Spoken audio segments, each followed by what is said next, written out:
Okey, kita terus yang sama. Itu masih ada peacock tadi. Ini dah. Okey, ni apa yang nampak? Ni saya tak bagi tajuk dulu. Apa yang nampak? Apa yang nampak ni? Cok moho ke apa ke? Step bell ke? Macam stand juga macam apa kata orang Ada siapa? Agak-agak apa benda ni? Lukisan ni berdasarkan apa? Saya tak pernah tengok karya ni. Ini kat rumah dia, masuk pintu ada.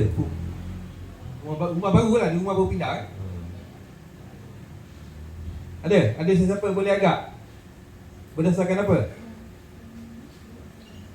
Ada? Agak-agak apa? Makalah Berdasarkan apa ni? Ada tu, ada jauh ke ada apa, tapi berdasarkan apa? Ada siapa boleh jawab agak-agak? Jawablah je. Cuba. Tak ada soal salah ke betul. Ni kena tanya pelajar Tafiq ni. Tapi ada mungkin kan. Apa ni kitab Matal Badil ke? Kulit luar apa kan. Tak tahu. Okey, tak apa, kita depan dia lah. Habib Hadad Special Space. Ini kalau ada kawan-kawan yang mana yang Syed Sharifah, yang orang kata yang dalam keluarga yang masih lagi kuat agama lah kan. Dia akan tahu siapa dia Habib Hadad ni. Syed Al-Hadad sebab dia antara amalan Syed ni dua yang besar, Ratib Al-Atas dengan Ratib Al-Hadad. Jadi Ratib Al-Hadad maksudnya ni daripada makam sebenarnya, makam di Yaman. Antara sebab kenapa saya angkat, sebab apa? Saya terperanjat tau. Kalau setakat dia pergi Yaman, saya tak heran ramai orang yang saya dia pergi makam sana. Tapi sampai dia boleh pergi Sulawesi cari makam apa? Syed Kubra. Itu jarang saya jumpa orang pergi sana. Cuma sekarang dia tak dapat sihat. Kalau tak dia mesti jalan lagi. Okey. Kita depan dulu kan. Jadi ini semuanya daripada Batu Nisan. Batu Nisan di Yaman. Okey. Ini dia macam piramid. Ni mungkin macam mana? Okey, kalau dalam aspek formalistik, karya ni kalau kita rujuk Ismail Zain. Ismail Zain yang mula-mula buat karya yang apa kata orang antaranya adalah Gunung Jerai. Dia menggunakan bentuk ataupun rupa yang ini Syed Ahmad Jamal juga, antara yang arca yang telah diruntuhkan tu kan, itu isu besar tu. Karya-karya ini saya ulas daripada aspek formalistik. Formalistik bermakna kita melihat rupa, bentuk, garisan jalinan dan juga prinsip rekaan. Jadi karya ini sebenarnya dia kalau pentafsiran dari segi formalistik itu adalah pertemuan, dia tengok atas dan bawah tu itu penting. Kerana dia letakkan itu sebagai focal pointnya. Dari segi pewarnaan. Pewarnaan ini menggunakan warna-warna apa ni? Ini jenis warna apa kita panggil? Ini kita panggil warna sepia. Sepia ni adalah warna-warna, misalnya kalau kita ambil ukiran kayu kan, dia warna yang original kayu disilat di warna itu warna-warna sepia. Ini warna sepia ni menunjukkan kelembutan. Kelembutan mungkin dari segi penghasilnya, iaitu Sharifah Fatimah Syed Zubir itu sendiri, Dan saya sebenarnya suka yang tadi, yang Batu Nisan tadi kan, tapi tak apa, sebabnya kita ni kan, bila tiba ke satu peringkat umur, kita akan mencari generasi kita balik.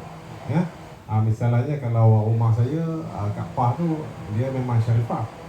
Dia daripada klan. Kalau Scotland klan, kalau kita ni klan Al-Yahya. Kalau Sharifah Fatimah Syed Zubir, saya dah tanya dulu tapi lupa. Barakbah Al-Barakbah lah. Tapi dia ada keturunan Tugu Kudin yang berjuang di Kedah. Yes. Macam rumah Kak Pah dia Al-Yahya. Kemudian di klan dia di sana juga ada Al-Atas, ada Al-Jamalulail, ada Al-Syatri. So yang di sini kita jelas bila bentuk geometri dia, kalau pentafsiran secara akademianya melalui aspek formalistik yang saya sebut tadi.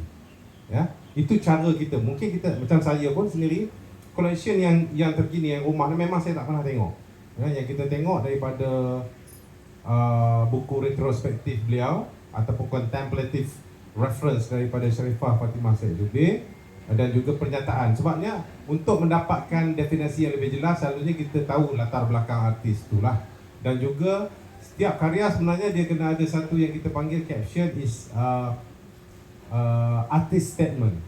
Di situ kita telah mendapat gambaran awal. Kecuali maaflah kalau misalnya saudara Latif Muhyiddin dia tak nak. Dia kata, you tafsir lah sendiri, dia kata kan.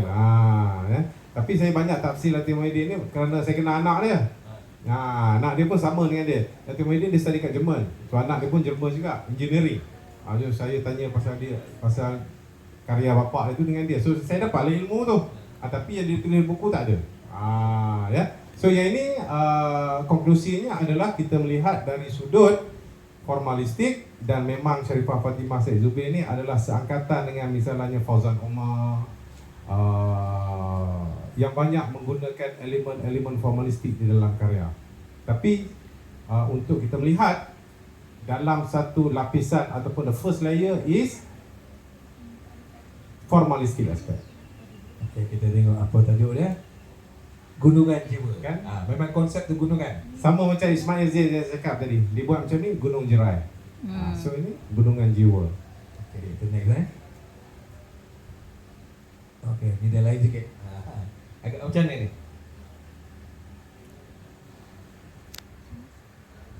Dia Cuba kita lihat shape yang belakang tu. Yang tiga tu. Dia 4 segi kan, pusing kan. Ini kita panggil Arabesque design. Okey, bagi artis yang menghasilkan karya yang bersifat Islamik, dimulakan di Malaysia ni sebenarnya dikatakan dimulakan oleh artis Sulaiman Esa. Nanti pelajar boleh tulis, Google lah. Nanti pergi library cari siapa Sulaiman Esa. Sulaiman Esa dia memperkenalkan Islamic art di Malaysia. Okey. Dan bila kita interview dia lah, kita tanya what is Islamic art? Okey. Kupasan paling menarik datang daripada Niranjan Raja, non-Muslim, practice lawyer di London 7 tahun dan akhir sekarang ni assistant professor di University of Canada. Dia mengkaji Islamic art. Dan dia bercakap pasal itu yang kata orang mencabar saya lah. Dia kata you need to refer in Tauhid concept. Non-Muslim bercakap, Niranjan Raja. Okey, dia kata corak-corak, tapi ini corak ni terputus. Kalau Arabesque punya corak, kalau kita pergi ke masjid, kalau kita pergi ke masjid, kita lihat corak itu, konsep tauhidnya di mana tidak ada permulaan dan tidak ada akhirnya. It's infinity. That is the special about Islamic art. Dan bukan pada zaman Mogul lah ya. Islamic art ni sebenarnya dia tidak represent figura. Kerana atas dasar kefahaman lah. So di sini kalau kita tengok tiga tu, dia shape-nya adalah Islamic art. Okay. Kemudian dipaparkan dalam bentuk perlambangan mungkin. Okay. Sebabnya saya tak begitu jelas dengan yang detail daripada meditation. Jadi again, kepada benda yang saya cakap tadi, Islamic art. Islamic art adalah perkara-perkara tauhid yang kita cuba represent daripada pemahaman kita terhadap usul fiqh, usul dan juga tasawuf, tetapi kita cuba paparkan dalam bentuk kesan visual. Jadi kalau tajuknya meditation one tu memang kenalah.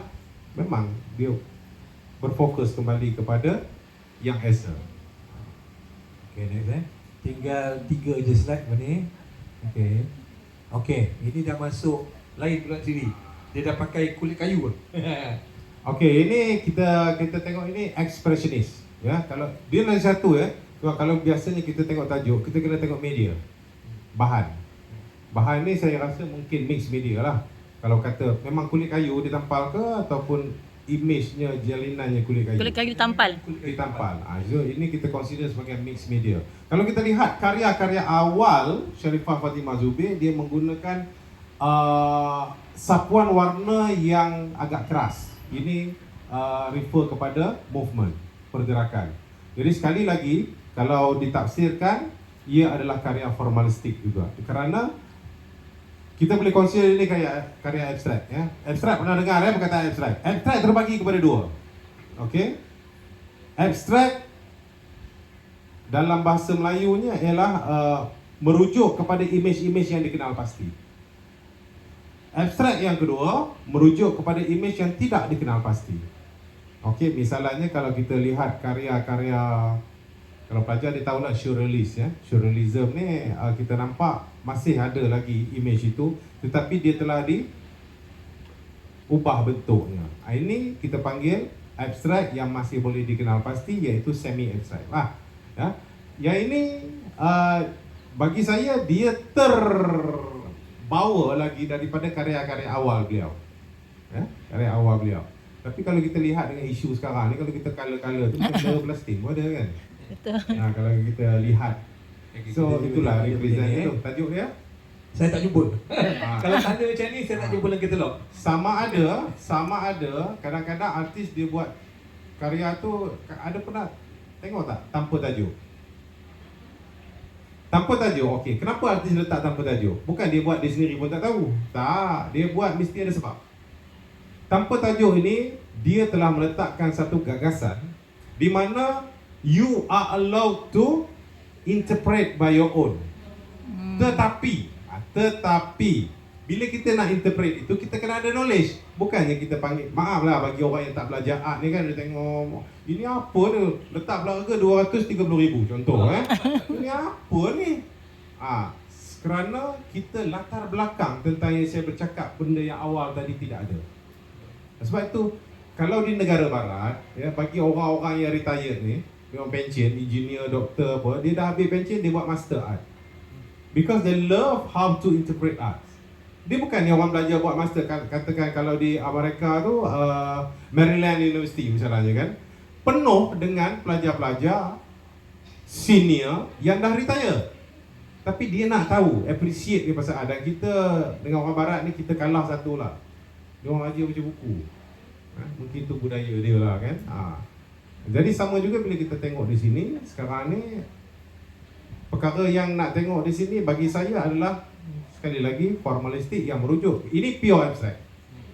Kerana dia tidak merujuk pada, cuma tafsiran kita lah kalau kita tengok, oh itu bendera Palestin.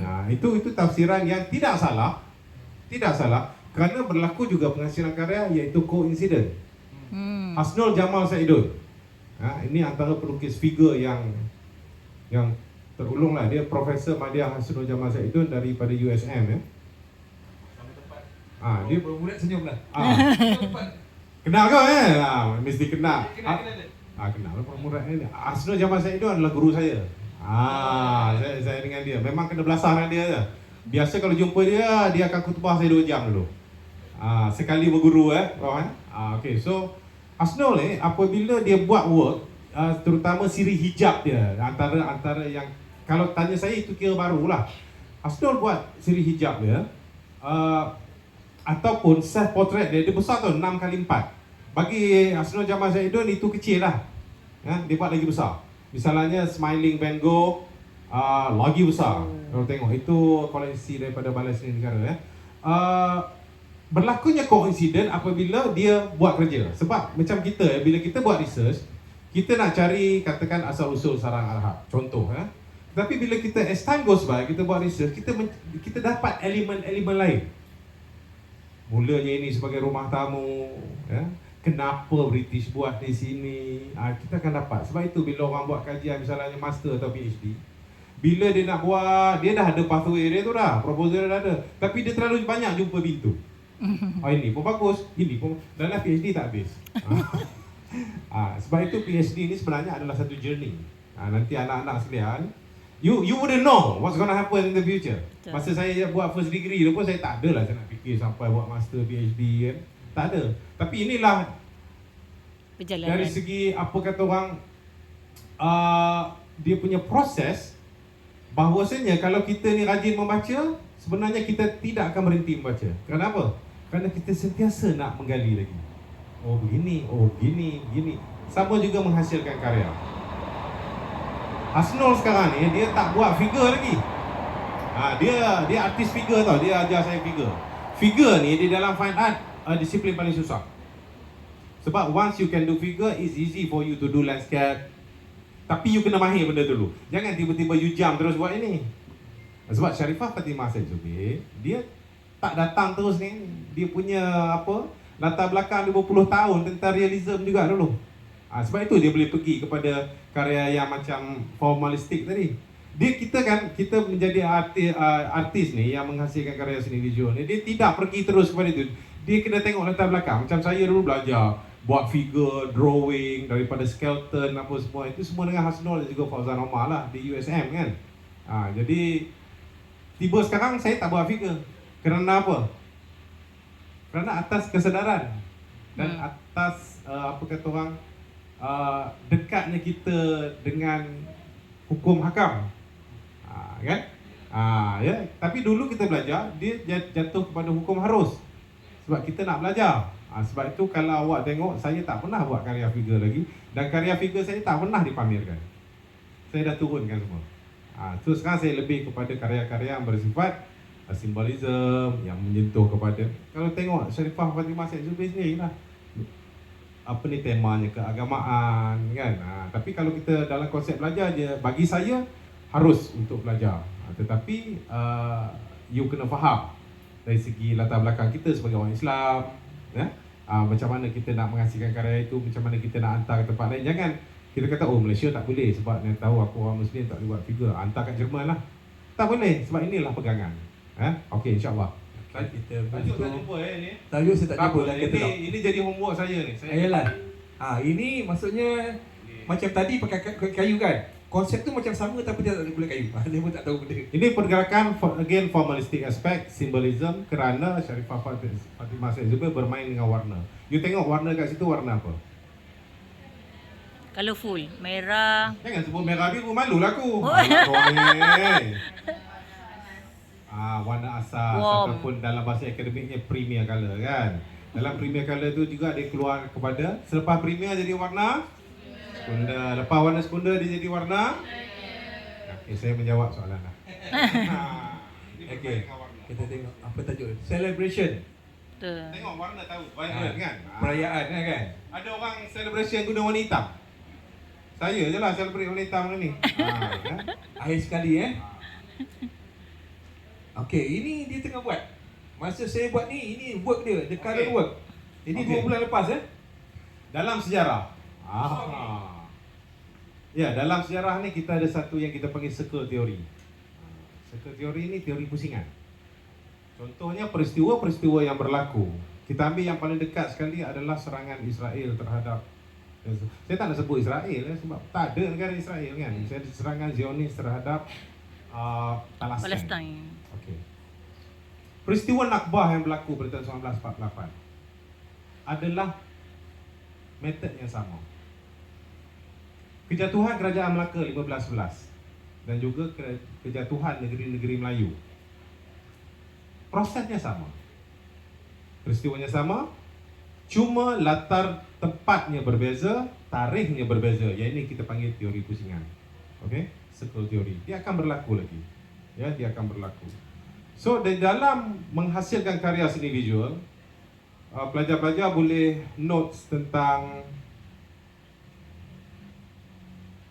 apa yang dari Sabah tu? Okeylah. Awang Damit. Cuba Awang Damit, dia buat work macam mana? Kemudian Latif Muhyiddin lately dah tak buat work dah. Ini yang kita tengok, dia buat work, ataupun Fauzan Omar sendiri. Dia buat work, akhirnya bila kita tanya orang-orang yang lama buat karya ni, dia akan jawab apa? Sebenarnya artis menghasilkan karya itu mencari diri dia sendiri. Pepatah Melayu kata apa? Saya berat sikit bahasa Melayu ni. Correct me if I'm wrong. Terbang bangau akhirnya hinggap di belakang kerbau. Alhamdulillah. Gitu. Saya sebut belakang lembu ni. Okey, terbang bangau akhirnya hinggap di belakang kerbau balik. Dengar sini baik-baik. Sensitifnya orang Melayu ni adalah dia pergi travel mengantau, lala dia nak balik kampung, betul tak? Betul tak? Last kali dia nak balik kampung. Said Alwi, kenal Said Alwi? Dia tulis buku, dia orang panggil Tok Perak. Dia tulis buku pasal Tok Perak ni kan. Dia dulu ada drama televisyen ni, macam kita orang lama ni kita tahu lah 70-an. Said Alwi ni kan, dia belajar di luar negara. Dia mencari peluang belajar sampai dia kata dia tak nak balik Malaysia, dia nak duduk luar negara. Dia dah amazed ya.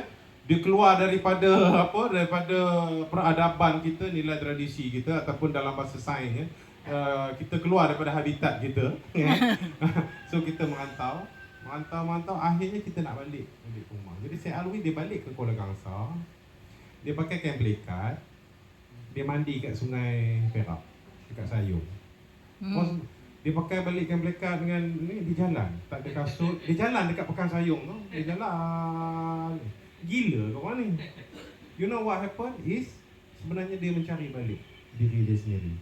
So apabila Sharifah Fatimah Said Zubir buat karya begini, kalau kita lihat cuba baca nanti, buat reference, you pergi kepada karya-karya awal dia, kaji latar belakang dia. Sebenarnya ini adalah bentuk-bentuk karya yang dia mula buat. Dia menggunakan warna vibrant tadi, ya. Sebab menghasil karya seni ni, Muhammad Noor antara pelukis hebat daripada Kelantan. Dia gunakan kaligrafi dan juga tekstur untuk painting dia. Saya rasa biasa ya, besar dindingnya. Ya, Mak Noor saya baru jumpa dia di Kuching tu. Jadi ada pelajar tanya dia. Pelajar ni dia soalan yang popular ni, dia tanya tau, apa jual karya? Itu soalan popular daripada pelajar. Jadi Mak Noor dia jawab apa? Bolehlah, lepaslah belanja setahun ni. Jadi dia kata lah, tengoklah belanja kalau hari-hari makan nasi dengan telur mata je kan, murah lah kan. So bila you tak boleh lepas keluar daripada UPSI, dia jual karya dia 300,000. I nak jual karya 70,000. Siapa awak? Betul. Kena pengalaman inilah yang akan mengajar kita menentukan nilai diri kita. Okey, macam Sharifah Fatimah Said Zubir lah. Kalau awak tengok secara lahiriahnya, tengok, alah aku pun boleh buat ni. Tak sampai seminggu boleh siap, betul tak? Tetapi dia nak pergi ke level ini. Sedikit saya ambil 1 minit ya. Saya ada cerita tak pasal orang tua yang repair kapal. Kapal rosak. Engineer kapal rosak. Jadi engineer ni semua pergi repair, tak jumpa. Sekali kapten kapal panggil, ada satu orang kata ada satu orang tua tu 70 plus umur, Mak Saleh lah ya. Ini berdasarkan kisah benar. Dia datang bawa satu toolbox dia buruk aja. Dia bawa toolbox dia. Dia kata, enjin tak boleh ada apa yang tu, propeller kita cakap boleh apa? Propeller. Kipas. Takkan nak cakap fan pula kan. Propeller tu tak boleh pusing. Jadi dia pergi, dia bawa satu hammer kecil. Dia pergi dekat enjin, dia ketuk. Tu tengok ni, dia adjust sikit tu. Tak sampai 10 minit. Dah. Kata. Start, propeller pusing.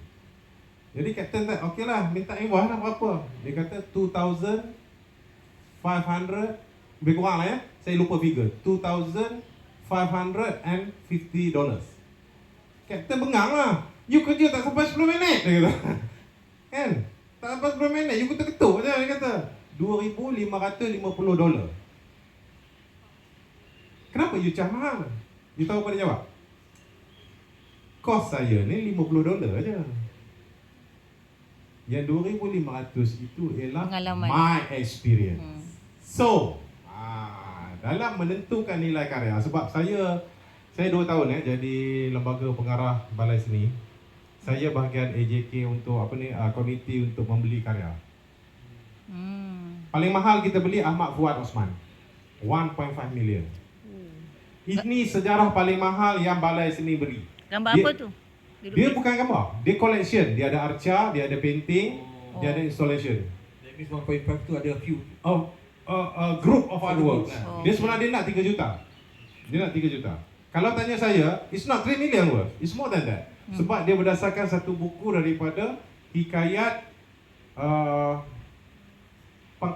Panglima Awang yang orang kata mula pusing dunia tu Dia berdasarkan itu. Tetapi bagi saya, fakta ni masalah kita ni orang dulu-dulu bila menulis, kita tidak ada reference.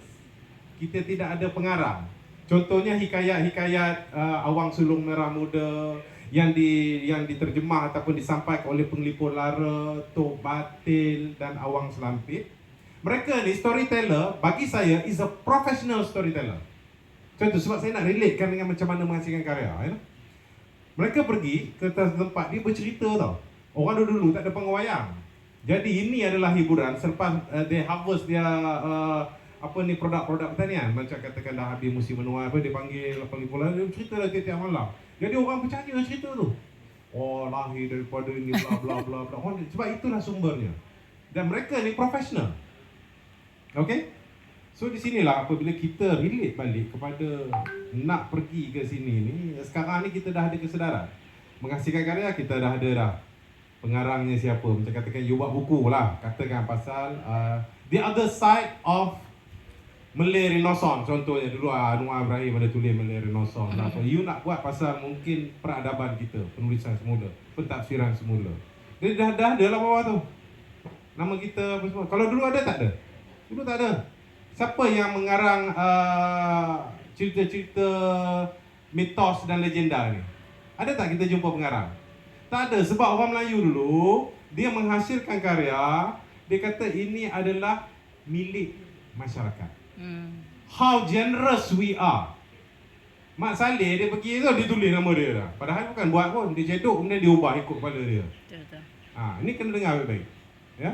Sebab dalam tradisi sastra rakyat tidak ada hak cipta dan pemilik. Dia cerita, dia buat adalah ini milik kita semua, dia kata. And then diwarisi daripada turun-temurun. Kita pergi cerita-cerita Mak Yong, cerita-cerita apa ni, wayang kulit dan sebagainya. Kita tak tahu siapa So itulah dari segi pro dia adalah betapa orang Melayu ni dia suka share. Kita bukan suka share negara pun kita share kan. Okay, tapi kalau yang begini, again, I will talk about dia mencari balik. Dia akan repeat balik apa yang dia buat. You check Harun Mokhtar, you check even Bayu Utomo Rajikin sendiri, you check tadi Awan Damit, Fauzan sendiri pun sekarang, dan beberapa pelukis-pelukis pioneer. Kebanyakan pelukis pioneer Malaysia ni dah tak ada dah. Tetapi inilah generasi yang awal. Jadi kalau Sharifah Fatimah Said Zubir buat karya begini, bagi saya, berdasarkan pembacaan dan juga melihat karya-karya beliau yang sebelum ini, dia, pusing, itulah tadi, bangau terbang, bangau, akhirnya kembali ke belakang, terbang juga. Okey, terima kasih. Saya mungkin nak komen sikit lah pasal ni, Prof. Saya rasa Prof dah boleh standby kot. Okey. Tak apa.